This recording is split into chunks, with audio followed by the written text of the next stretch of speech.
देखो हम कुछ अगले ग्राफ स्टार्ट कर रहे हैं, ठीक है, जिसमें मैं आपको पढ़ाऊंगा पैराबोला। जो नेक्स्ट ग्राफ है उसका नाम क्या है, पैराबोला, ठीक है। हाँ, यानी ये सेकंड ग्राफ है, इसके भी 4 पार्ट हैं, ठीक है। मैंने आपको जो लास्ट ग्राफ पढ़ाया था वो ग्राफ कौन सा था, लास्ट ग्राफ वो था आपका स्ट्रेट लाइन। मैंने उसमें 4 केस आपको कराए थे, ठीक है। अब पैराबोला इसके अंदर भी 4 केस करूँगा, ठीक है। अब पैराबोला होता क्या है, देखो एक्चुअल में ये जो पैराबोला है, एलिप्स है, एक हाइपरबोला भी आएगा, हाइपरबोला, ये सारी चीज़ें जो निकली हैं ये सब की सब निकली है एक कोन से, ठीक है। एक कोन का सेक्शन अपन काटते हैं ना तो वो कहलाता है कॉनिक सेक्शन, ठीक है। अब देखो कॉनिक सेक्शन क्या होता है भाई, कोन है, कोन का कोई भी एक सेक्शन अपन ने काट लिया तो वो क्या कहलाएगा, कॉनिक सेक्शन। अब ध्यान देना कैसे, अभी तुम्हें समझ में आएगा। मान लो ये एक कोन है, ठीक है, और इस कोन को मैंने ऐसा काटा, यूं काट दिया किसी चीज से, चाकू से काट दिया, किसी से भी काट दिया, तो ये कोन जब कटेगा तो यहाँ पर जो पोर्शन आएगा ये कैसा आएगा, गोल पोर्शन आएगा। अरे जैसा यहाँ नीचे गोल था सर्कुलर, वैसा सर्कुलर ही तो आएगा। आइसक्रीम खाने का कौन रहता है, आप उस कोन को ले और कोन के 2 टुकड़े कर दो, ये कोन पकड़ रखा, ये बीच में से काट दिया, ठीक है। तो एक पार्ट अलग हो गया और एक पार्ट अलग हो गया, तो वो जो ऊपर वाला जो पार्ट है, ये जो पार्ट अपन ऊपर वाला हटाएंगे, इसके नीचे का ये कैसा निकलेगा, सर्कुलर होगा, ऑब्वियस सी बात है, ठीक है। समझ में आ गई बात। एक तो सर्किल हो गया, अभी अपन सर्किल की भी बात करेंगे पैराबोला के बाद में, ठीक है। अच्छा, अगली बात अपन ने क्या करा, इस कोन को ऐसा काट दिया, यूं ऐसा काट दिया, समझ में आ रही नहीं बात, यूं तिरछा। जब मैं इसे तिरछा काटूंगा तो मुझे बताओ यहां पर कैसा बनेगा, यहां जो शेप बनेगा वो एक्चुअल में कुछ इस तरीके का बनेगा। समझ में आ रही नहीं बात, ठीक है। एग्जैक्ट नहीं बता रहा हूं मैं आपको, भाई मेरे से बन नहीं पा रहा एग्जैक्ट, ये मानो आप, लेकिन अगर अपन असल में ऐसा करके देखेंगे तो इस तरीके का कटेगा। इसको और आप एक तरीके से और समझ सकते हो, घर में सब लोग सलाद खाते हैं, जानते हैं सलाद, ठीक है, ककड़ी अभी आ रही है, मूली वगैरह ये सब चीज़ें आती हैं। तो आप लोगों ने शादी पार्टियों में जब गए होंगे, घर में भी अक्सर देखा होगा कि भाई ये कोई एक मूली है, ठीक है, इसको कुछ लोग तो यूँ सीधा सीधा काट लेते हैं, ठीक है। तो कैसे टुकड़े करते हैं, गोल गोल टुकड़े। समझ में आ रही नहीं आ रही बात, ठीक है। और कुछ लोग क्या करते हैं, इसको, इस ककड़ी को या मूली को कैसा काटते हैं, स्लाइस के रूप में, यूं तिरछा। समझ में आ रही नहीं आ रही बात, ऐसा तिरछा काटते हैं। देखा होगा आपने शादी पार्टियों में, कहीं बुफे में जाते हैं, कहीं जाते हैं, तो वहां पर जो सलाद कटी रहती है उसमें ये तिरछे यूं कटी रहती है, ठीक है। तो उसमें जो ककड़ी कटी हुई दिखती है उसका शेप कैसा होता है, कुछ इस तरीके का शेप होता है। आ रही बात समझ में, आपने ऐसा गोल नहीं देखा होगा वहाँ शादी पार्टी में। और घर में भी अगर जो है आपके मम्मी जो है कभी बनाती हैं, उनका मूड है तो इस तरीके की काट देती हैं, कभी ऐसा काट देती हैं, जाना तो पेट में ही है, ठीक है, कैसे भी काटो। बस ये है कि इसके अंदर थोड़ी बड़ी बड़ी लगती हैं, अरे यार बड़ी बड़ी ककड़ी हैं, बड़े बड़े हैं, जबकि है कुछ भी नहीं, वही पतली सी ककड़ी, लेकिन उसको ऐसा करके काटने पर क्या लग रहा हो, थोड़ा बड़ा सा लग रहा है, ठीक है, और इसके अंदर छोटी लग रही। समझ में आई नहीं बात, तो ये दिखाने का फ़र्क है। तो जो ये वाला जो शेप बन रहा है, ठीक है, यहाँ पर भी आप देखो यही शेप बनेगा, मैं यूँ काटूंगा तो इस कोन का जो शेप बनेगा ना वो ऐसा ही बनेगा, ठीक है। समझ में आ रही नहीं आ रही बात। तो ये शेप कहलाता है इलिप्स। क्या कहलाता है, इलिप्स। ये भी अभी आगे पढ़ूंगा मैं आपको, ठीक है। ये शेप क्या कहला रहा है, सर्किल। ये वाला शेप या ये वाला शेप क्या कहला रहा है, इलिप्स, ठीक है। ये दोनों चीज़ें अभी हमने नहीं पढ़ी हैं, ये आगे पढ़ाऊंगा, और ये अभी मैं पढ़ा भी नहीं रहा हूँ, अभी मैं पैराबोला पढ़ा रहा हूँ। लेकिन ये पैराबोला, एलिप्स, सर्किल, एक और आएगा हाइपरबोला, ये सब आपस में भाई हैं। समझ रहे हो बात को, ये सारे के सारे आपस में क्या है, भाई हैं। तो ये जितने भी भाई हैं उन सब भाइयों को एक साथ समझा रहा हूँ पहले तो मैं, ठीक है, फिर पॉइंट टू पॉइंट अपन डिस्कस कर लेंगे। अब पैराबोला जो बनता है ना वो पता है कब बनता है, ठीक है। पैराबोला एक्चुअल में किसे कहते हैं, मैं आपको पहले जनरल बात समझाऊँ। जो आपने शेप देखा है, कोई भी बंदा क्रिकेट खेल रहा है, क्रिकेट खेलने के दौरान जब यूँ 6 मारेगा, ठीक है, तो 6 जब मारेगा तो कैसे 6 पड़ेगा, देखो ये रहा बैट, ठीक है, और जब ये 6 मारेगा तो 6 पड़ेगा कुछ ऐसे। समझ में ही नहीं है बात, ऐसे ही तो जाएगी बॉल, जाएगी नहीं जाएगी, ठीक है। तो ये जो शेप है ये कहलाता है, ये जो पाथ इस तरीके का फॉलो करा है ये कहलाएगा पैराबोला। ये क्या कहलाएगा? पैराबोला, ठीक है। अब सवाल ये उठता है कि ये पैराबोला तो साहब 6 मारने पे बन रहा है, या आप पत्थर फेंकोगे या कुछ बॉल फेंकोगे तब बनेगा इस तरीके का पैराबोला शेप, तो इसमें कॉनिक सेक्शन के अंदर कहाँ बनता है? ये कॉनिक सेक्शन में तो नहीं बनता। कॉनिक सेक्शन के अंदर तो सर्किल बन गया, ठीक है, ऐसा काट देंगे तो इलिप्स बन गया, ठीक है। लेकिन ये पैराबोला कहाँ बन रहा है? तो पैराबोला का जो सीन है वो मैं आपको समझाता हूँ। देखो कहाँ बन रहा है पैराबोला, कैसे बन रहा है मैं आपको बताता हूँ। अगर मैं इस कोन को यहां से काट दूं, यूं इस तरीके से यूं खड़ा काट दूं, तो कैसा शेप कटेगा? यहां से ये चीज कट के अलग हो जाएगी ना, ये चीज कट के अलग हो जाएगी, होगी नहीं होगी? समझ रहे हो आप बात को? जब मैंने इसको इस तरीके से काटा तो ये वाला पोर्शन कट के अलग हो गया। जब ये पोर्शन कट के अलग हुआ तो ये किस तरीके का दिखेगा मैं आपको बताऊं। ये वाला पोर्शन खाली, ठीक है, ये पोर्शन कुछ इस तरीके का कटा हुआ नज़र आएगा। समझ में आ रही नहीं आ रही बात? कुछ ऐसा कटा हुआ नज़र आएगा। अब ये आपको 3D के अंदर समझ में नहीं आ रहा होगा, मैं थोड़ा सही से बनाने की कोशिश करता हूँ। देखो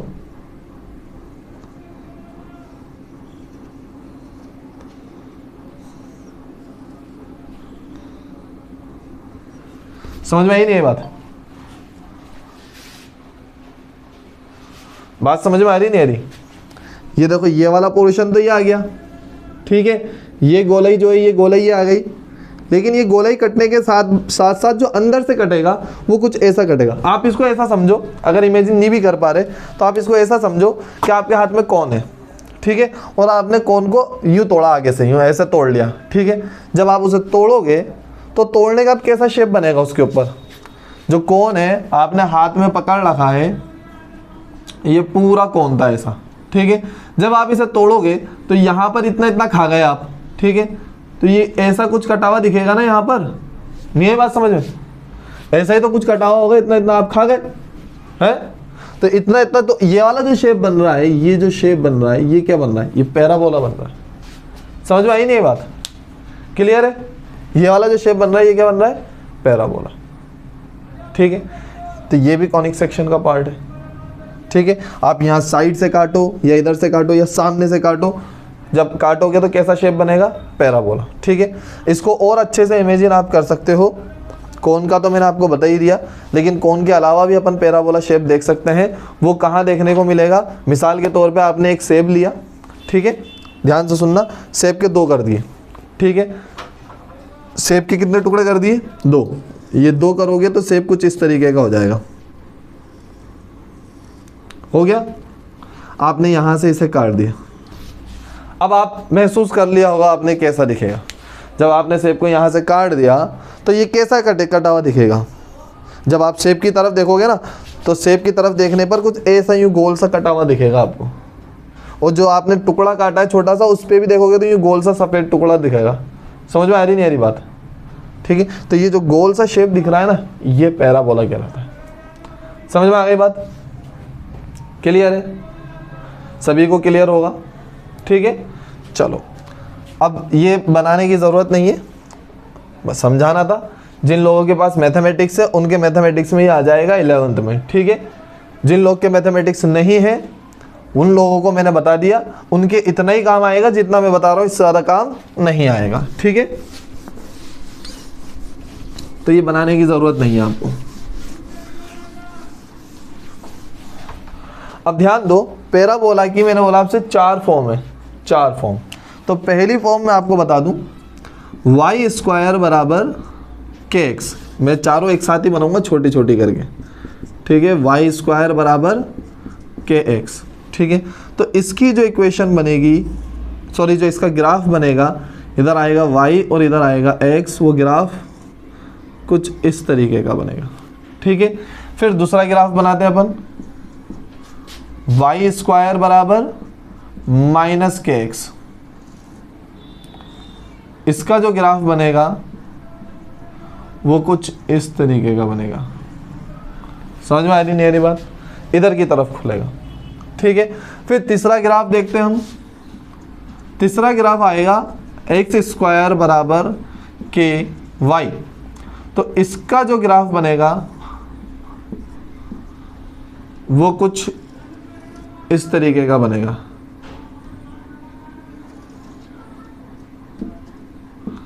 ठीक है, और चौथा ग्राफ बना रहा हूं मैं एक्स स्क्वायर बराबर माइनस के वाई। तो इसका जो ग्राफ बनेगा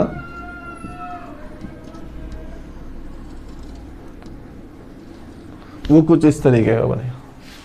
समझ रहे हो बात को? क्लियर है यहाँ तक?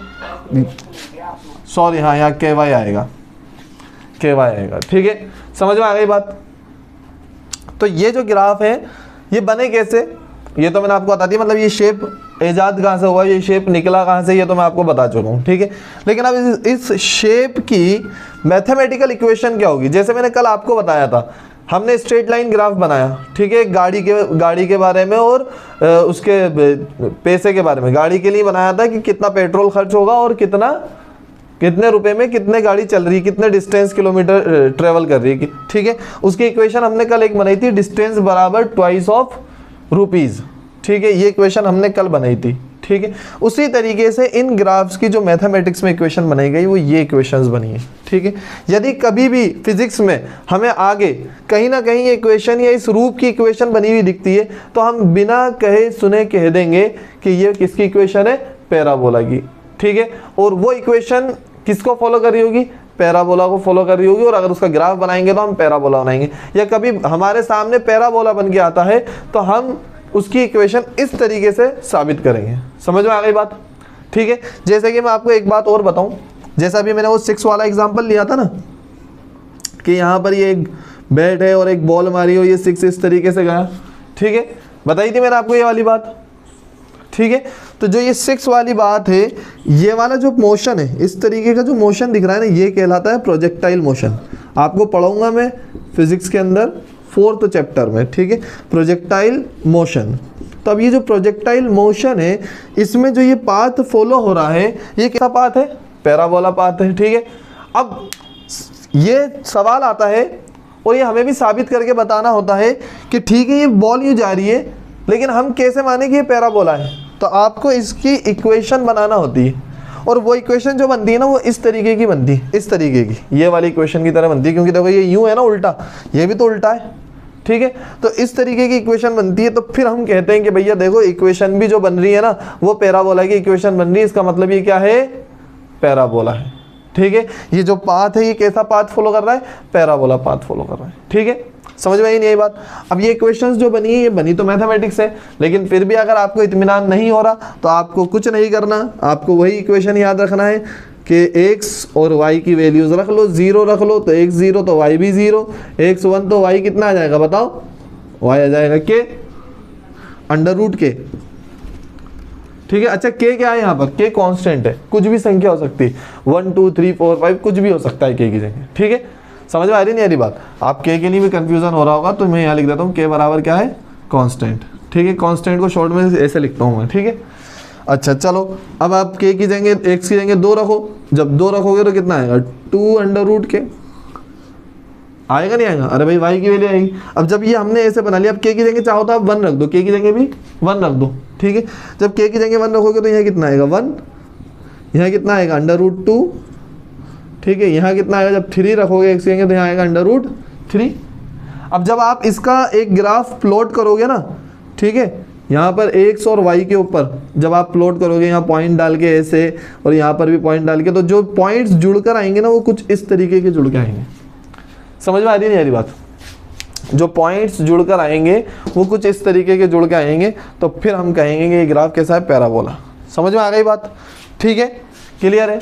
तो अब अपन को इसकी ज़्यादा डेप्थ में नहीं जाना, अपन को सिर्फ इतना याद रखना है कि ऐसी इक्वेशन आएगी तो हम ऐसा ग्राफ बनाएंगे और ये ग्राफ पैराबोला कहलाता है। और यदि ये ऐसा शेप आता है तो ये इक्वेशन बनेगी, यदि ये इक्वेशन आती है तो ऐसा शेप बनेगा। ये ध्यान रखना है आपको। ठीक है, अब मैं इसको याद करने की एक छोटी सी ट्रिक बता दूं ताकि आप लोग का कंफ्यूजन नहीं हो, फिर पैराबोला खत्म। ठीक है, ध्यान दो, यहाँ पर लिखा है वाई स्क्वायर। इस जो ट्रिक मैं आपको बता रहा हूँ इसका मैथमेटिक्स से कोई लॉजिक नहीं है, बस ये मेरी बनाई हुई है। ठीक है, मैं भी ऐसे याद रखता हूँ इसलिए। ठीक है, इधर है वाई स्क्वायर, वाई स्क्वायर मतलब वाई के कितने कंपोनेंट आ रहे हैं, एक तरीके से 2, ठीक है। और इधर लिखा हुआ है एक्स, तो एक्स के कितने कंपोनेंट आ रहे हैं, 1, ठीक है। और एक्स का भी कौन सा, प्लस वाला, माइनस वाला नहीं, प्लस वाला। अरे एक्स का भी देखो ना, यहाँ प्लस है ना, माइनस थोड़ी लगा हुआ है, कहीं नहीं लगा हुआ, ठीक है। तो ध्यान देना, ये रहा y और ये रहा x, ठीक है। तो मैंने y के तो दोनों एक्सिस इस्तेमाल कर लिए, देख लो आप, ऊपर y है और नीचे माइनस y है, ठीक है। y के तो दोनों एक्सिस मैंने इस्तेमाल कर लिए, तो इधर y स्क्वायर है तो y के दोनों एक्सिस इस्तेमाल हो गए। और x कौन सा है, प्लस वाला, तो प्लस वाले की तरफ मैंने इसका मुंह खोल दिया। समझ में आ गई बात, ठीक है। अब अगर यहाँ पर भी देखें तो यहाँ क्या है, वाई स्क्वायर, तो दोनों वाई एक्सिस मैंने इस्तेमाल कर लिए। भाई एक आइडिया लेने के लिए, इसका कोई मैथमेटिकल लॉजिक नहीं है। आप कहो साहब यहाँ तो माइनस वाई है, सर यहाँ तो प्लस वाई है, यहाँ माइनस वाई है, आप तो ऐसे कैसे ले रहे हो, याद रखने का तरीका है बस, ठीक है। मैंने बना रखा है मेरे हिसाब से, ठीक है। आपको कुछ और अच्छा लगे बना सकते हो, नहीं तो ऐसे याद रख लो, ठीक है। तो यहाँ पर क्या है, वाई और यहाँ पर माइनस वाई, समझ रहे हो बात को, दोनों वाई मैंने कवर कर लिए क्योंकि यहाँ वाई स्क्वायर है और यहाँ माइनस एक्स है, तो माइनस एक्स है तो मैं माइनस वाली तरफ खोल लूंगा इसको। समझ आ गई बात। ऐसे ही 2x, एक्स स्क्वायर है तो दोनों x, तो एक x तो ये रहा और एक x ये रहा, दोनों x मैंने कवर कर लिए। और प्लस y है तो कहाँ हो जाएगा, ये ऊपर। ऐसे ही 2x, ये दोनों x मैंने कवर कर लिए और y किधर की तरफ है, माइनस वाला, तो ये y नीचे की तरफ, माइनस y की तरफ मैंने इसे ओपन कर दिया। समझ में आ गई बात। ये सिर्फ याद रखने का तरीका है और कुछ भी नहीं है, ठीक है। फटाफट जल्दी से आप बना लीजिए, ठीक है। अच्छा एक चीज और मैं आपको बता दूं, जो पैराबोला है इसके लिए मैंने आपको जो शेप बताया है कौन का, ये वाला शेप बताया ना आपको, ये वाला, यहां से जब काटेंगे इसको तो क्या बनेगा, पैराबोला टाइप बनेगा, ठीक है। लेकिन इसको अपन जब इस तरीके से काटेंगे ना, यूं ऐसे, तब भी पैराबोला बनेगा। देखो बन रहा है नहीं बन रहा, भाई यूं काटेंगे ना इसको तब भी पैराबोला बनेगा, यूं सीधा काटेंगे तब भी देखो ये यूं पैराबोला बन रहा है, ठीक है। और जब ऐसे काटेंगे तब भी ये पैराबोला ही बनाएगा। समझ में आ गई बात, ठीक है। चलो खैर, अब पैराबोला का तो किस्सा खत्म, बस मैंने एक बता दिया आपको ऐसा समझाने के लिए। मैथमेटिक्स में और डिटेल में पढ़ लोगे, मैंने ज़्यादा डिटेल में इसके नहीं गया हूँ, ठीक है। चलो अब ध्यान देना, अब बात करते हैं हम एलिप्स की, ठीक है। एलिप्स के बारे में हमें पढ़ना क्यों ज़रूरी है मैं आपको समझा दूं। जैसे कि एक चैप्टर आएगा आपके सामने ग्रेविटेशन, ठीक है। ग्रेविटेशन चैप्टर आपको पढ़ाऊंगा मैं, तो उस चैप्टर के अंदर कहा जाएगा कि जो अर्थ है, अर्थ या कोई भी प्लैनेट जो सन के चारों ओर चक्कर काटता है तो वो सर्कुलर ऑर्बिट में चक्कर नहीं काटता, उसका ऑर्बिट कैसा होता है, इलिप्टिकल, इस तरीके का, ठीक है। ऐसा ऑर्बिट होता है और कहीं ना कहीं यहाँ पर एक जगह क्या मौजूद होता है, या तो यहाँ या यहाँ पर, दो, ये दोनों कहलाते हैं फोकस, अभी बताऊंगा मैं, ठीक है। यहाँ कहीं ना कहीं सन मौजूद है, ठीक है। सपोज मान लेते हैं यहाँ सन है, तो प्लैनेट इसके चारों ओर ऐसे चक्कर लगाता है। समझ में आ गई बात। तो वहाँ पर हमें इसका यूज़ आता है, हमें एलिप्स की नॉलेज होना चाहिए, मतलब बिना एलिप्स की नॉलेज के फिर वहाँ पर अपन को समझ में नहीं आता, ठीक है। तो मैं एलिप्स की नॉलेज दे रहा हूँ आपको, ध्यान दो, ठीक है। इसके अंदर इलिप्स के हम 2 पार्ट पढ़ेंगे, ठीक है। पहला पार्ट हम पढ़ लें, फर्स्ट इक्वेशन, इलिप्स की जो इक्वेशन होती है वो क्या होती है, x square upon a square plus y square upon b square equals to 1, ठीक है। असल में इलिप्स और सर्किल इनकी इक्वेशन आपस में भाई भाई है, ठीक है। कैसे, ध्यान देना, इक्वेशन तो ये है पूरी, ठीक है। अब इस इक्वेशन के हिसाब से पहली कंडीशन में ले रहा हूँ a ग्रेटर देन b, यदि a बड़ा हो b से। अब a क्या है, b क्या है, अभी देखते हैं, ठीक है। ध्यान देना, ये है y और ये है x, ठीक है।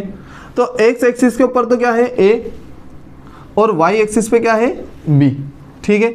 तो इस टाइम पे जो ग्राफ बनेगा वो कुछ इस तरीके का बनेगा, ठीक है। थोड़ा टेढ़ा मेढ़ा हो गया,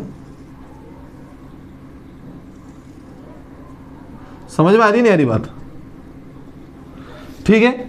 और ये जो कहलाएगा ये मेजर एक्सिस कहलाएगा, ये आड़ा वाला जो लंबा वाला है ना, ये क्या कहलाएगा, मेजर एक्सिस,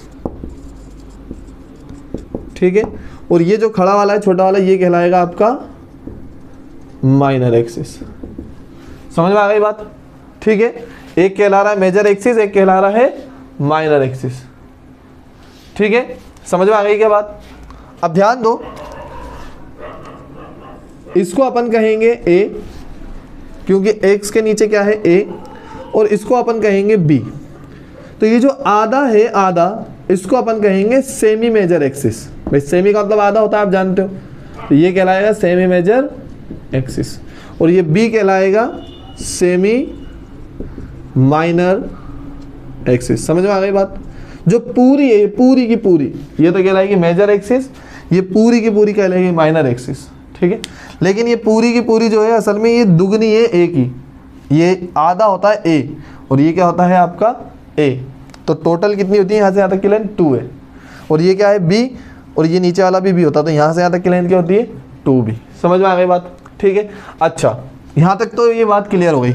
अब इसके दो फोकस होते हैं, जैसे सर्किल है ना, सर्किल का तो एक सेंटर होता है, इसमें सेंटर नहीं है, इसमें क्या होता है फोकस होता है। ठीक है, तो ये कहलाएगा आपका F1 और ये कहलाएगा F2। कितने फोकस है इसके? 2। समझ में आ गई बात? इन दोनों जगहों पे से रख के हम क्या कर सकते हैं, एलिप्स बना सकते हैं। अब एलिप्स का देखो, आप लोग को आप चाहो तो इसका कोई वीडियो वगैरह देख सकते हो, लेकिन मैं आपको समझा देता हूँ। देखो इसे कैसे बना सकते हैं। ठीक है, देखो ये 2 कीले गाड़ दो, आप समझ रहे हो बात को? क्या कर दिया, 2 कीले गाड़ दी। ठीक है, और 2 कीले गाड़ने के बाद में यहाँ एक धागा बांध दो, थोड़ा सा लूज धागा बांध दो। कैसा धागा बांधा है आपने? लूज। ठीक है, और इस लूज धागे के अंदर फिर क्या करो, आप एक पेंसिल लो और उस पेंसिल को यहाँ फिट करो, और फिट करके इस धागे को खींचो। समझ रहे हो बात को? जब इस धागे को खींचोगे तो ये धागा कैसा हो जाएगा, कुछ इस तरीके का हो जाएगा। भाई यहाँ पेंसिल फंसा दी ना मैंने, समझ रहे हो बात को? पेंसिल फंसा के यूँ खींच लिया। ठीक है, और अब मैं इस पेंसिल को यूँ आगे की तरफ बढ़ूंगा तो ये धागा कैसा बढ़ता जाएगा, ऐसा। समझ में आ रही नहीं आ रही बात?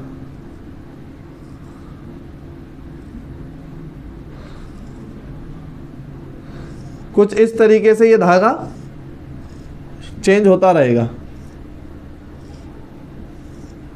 समझ में आ रही नहीं आ रही बात? अब ये देखो, ये थोड़ा 3D में बना दिया मैंने, बहुत इसमें लंबे चौड़े काम कर दिए, लेकिन आप ये देखो, जब धागा के साथ पेंसिल चल रही होगी तो वो पेंसिल कुछ ऐसा शेप बनाएगी। समझ में आई क्या बात? अगर आ गई होगी तो बहुत अच्छी बात है, नहीं तो आप ये करके देख लेना घर पे। 2 कीले गाड़ना किसी चीज़ पे, कार्डबोर्ड पे, किसी भी चीज़ पे, कीले गाड़ दो, कुछ भी गाड़ दो। ठीक है, उससे धागा बांध देना थोड़ा सा लूज। ठीक है, और उसमें पेंसिल फंसाना, और पेंसिल फंसा के और यूँ चलाना, धागे में से निकले नहीं, धागे में फंसी रहे। आप बल दे देना, कुछ भी कर लेना, धागे में फंसी रहे और ऐसे चलाना। जब चलाओगे ना आप तो ऐसा शेप बनेगा। समझ में आ गया क्या? तो ये जो 2 पॉइंट है ना जहां पर धागे बंधे हुए कीलों पे, वो दोनों फोकस है।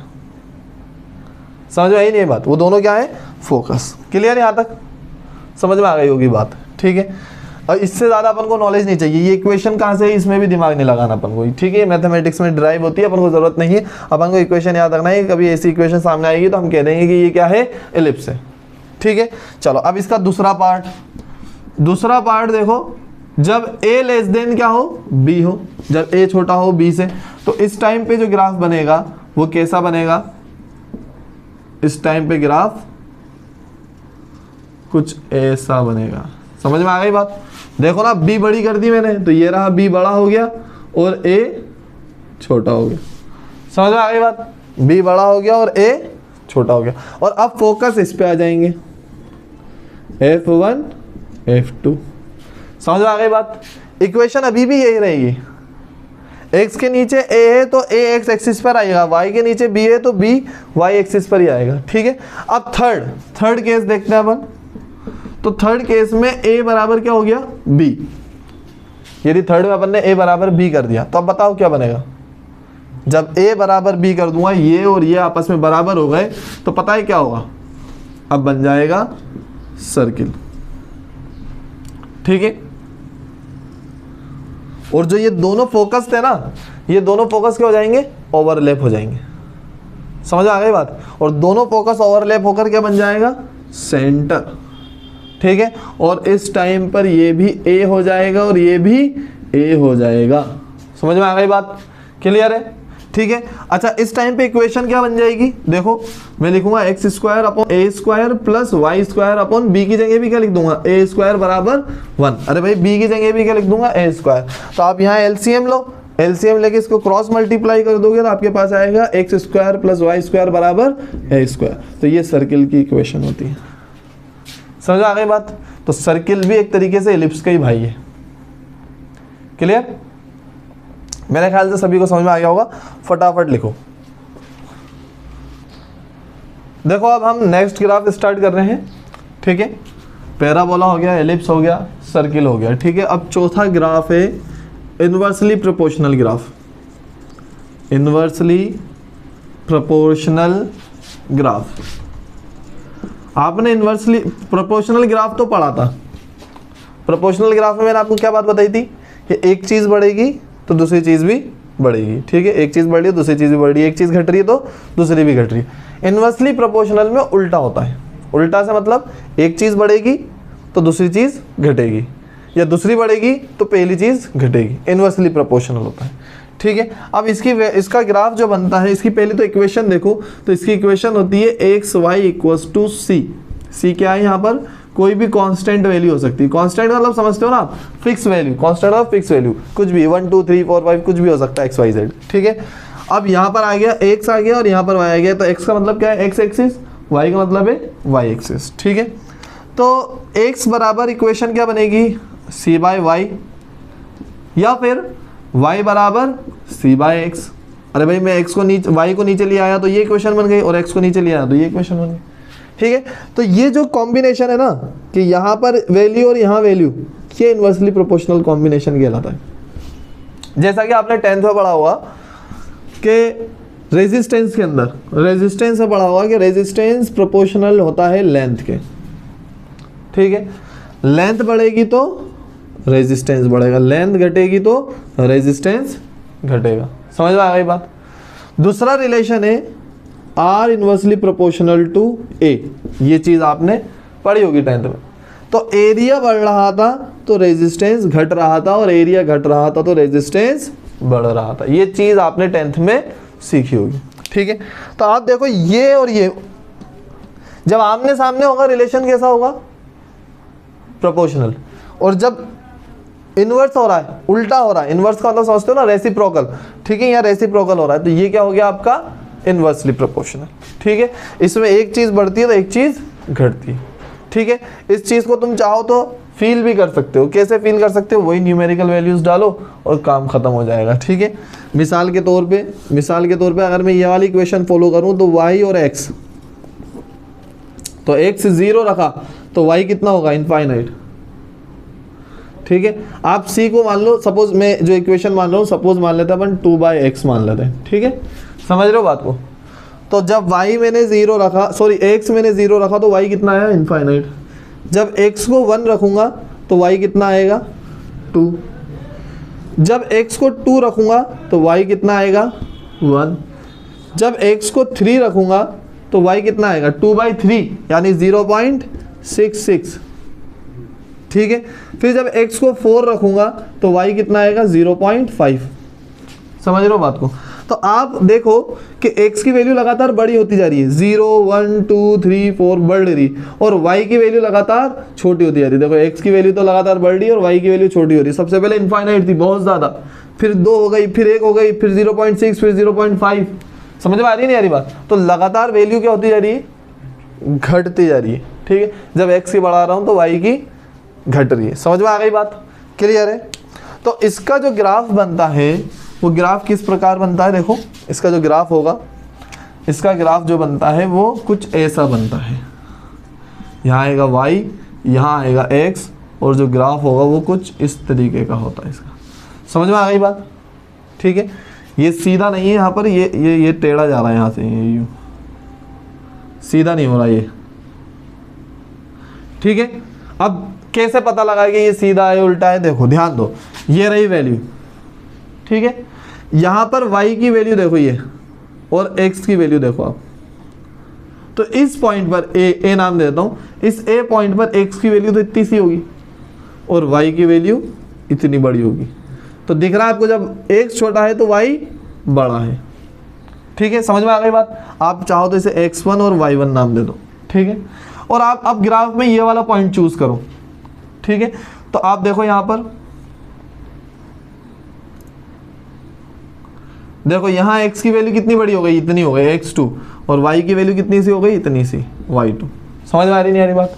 तो जब x बड़ा है तो y छोटा हो गया। तो ग्राफ में साफ साफ नजर आ रहा है ना, शो हो रहा है। अच्छा मुझे एक बात बताओ, कोई एक पॉइंट ऐसा भी आएगा जहां दोनों बराबर होंगे? भाई एक चीज बढ़ रही है, देखो ऐसे ऐसे समझो, ये बड़ा था और ये छोटा था, ठीक है। अब ये घटा, ये बढ़ा, ये घटा, ये बढ़ा, तो अब ये दोनों सेम सेम भी तो आ गए। एक ऐसी पॉइंट भी तो आएगा जहां पर दोनों की वैल्यू इक्वल हो जाएगी, हो सकती है ना? अरे आ सकती है या नहीं, ठीक है। तो वो वाला पॉइंट कौन सा होगा? वो ये बिल्कुल सेंटर वाला होगा, बिल्कुल बीच में, यहाँ पर बिल्कुल यूं सीधी लाइन बनाएंगे ना, ये वाला पॉइंट कहलाएगा आपका कौन सा, जहां दोनों आपस में बराबर होंगे, जहां पर y बराबर क्या हो जाएगा, x हो जाएगा, ठीक है। कोई एक ऐसा पॉइंट भी आता है, लेकिन वो यहाँ पर नहीं है, वो प्रोपोर्शनल के हिसाब से आता है। तो मैं बस आपको एक जनरल बता रहा था कि ऐसा होते होते भी ऐसा होता है, तो ऐसा जोड़ देते हैं, ठीक है। एक्चुअल में जो ये मैंने बनाया था ना अभी आपके सामने, ये जो लाइन खींची थी, ये कितने ग्राफ है? ये 2 ग्राफ है, एक नहीं कितने ग्राफ है? 2। एक ग्राफ तो ये वाला हो गया और एक ये स्ट्रेट लाइन हो गया। एक ही डायग्राम के अंदर मैंने 2 ग्राफ जोड़ दिए। समझ में आ गई बात, ठीक है। तो जो ये लाइन जो खींची थी ना, ये कौन सी लाइन थी? ये लाइन थी आपकी y = x वाली, जब y किसके बराबर हो रहा था, x के, ठीक है। और ये वाला जो ग्राफ है ये किसका है? Inversely proportional. समझ में आ गई बात। तो मेरे ख्याल से यहाँ तक क्लियर होगी। ये लिखना हो तो आप लिख लेना, नहीं लिखना तो आपकी मर्जी। एक चीज और मैं आपको बता दूं, ठीक है, ध्यान दो, या चलो इतना लिखो फिर बता रहा हूं, पहले इतना लिखो। अब ध्यान दीजिए, इसमें मैं आपको एक चीज और बता दूं, ठीक है। देखिए गौर से देखना, यदि अब यहां से बता रहा हूं मैं आपको, यदि y = c/x है, तो इसका जो ग्राफ बन रहा था वो कुछ इस तरीके का बन रहा था, ठीक है। यदि आपके सामने y बराबर c/x² आ जाए, नीचे x² आ गया, तो इस केस में इसे y1 कह देता हूं, इसे y2 कह देता हूं, ठीक है, ताकि अलग अलग हो जाएगा, ठीक है। तो इस केस में ग्राफ स्टार्ट होगा यहां से और ये नीचे लटकेगा। ये वाला ग्राफ किसका है? y1 का, और ये वाला ग्राफ किसका है? y2। समझ में आई नहीं ये बात? मैं क्या समझाना चाह रहा हूं, यदि c/x हो, यानी x की पावर ओनली है कितनी है? 1, तो ये ग्राफ शुरू होगा y से चिपक के और x से ऊपर। देखो ये रहा।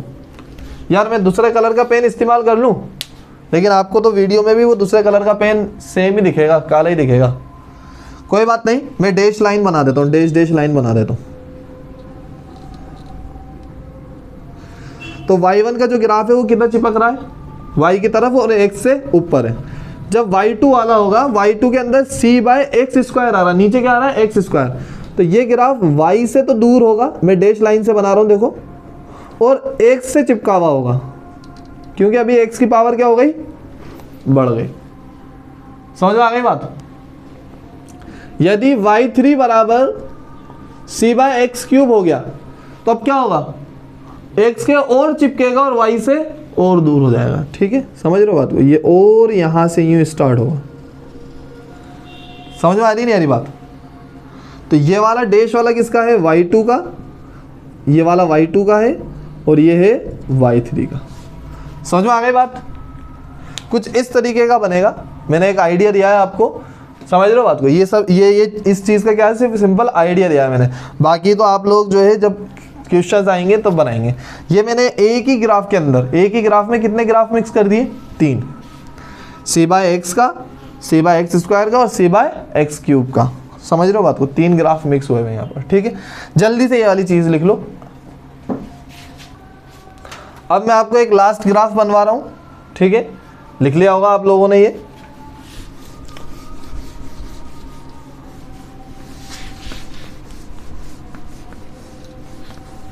और इस ग्राफ को सिर्फ आपको याद रखना है, इसमें ज़्यादा दिमाग नहीं लगाना है, धीरे धीरे आपको ये समझ में आ जाएगा कि क्या होता है क्या नहीं होता ये, ठीक है।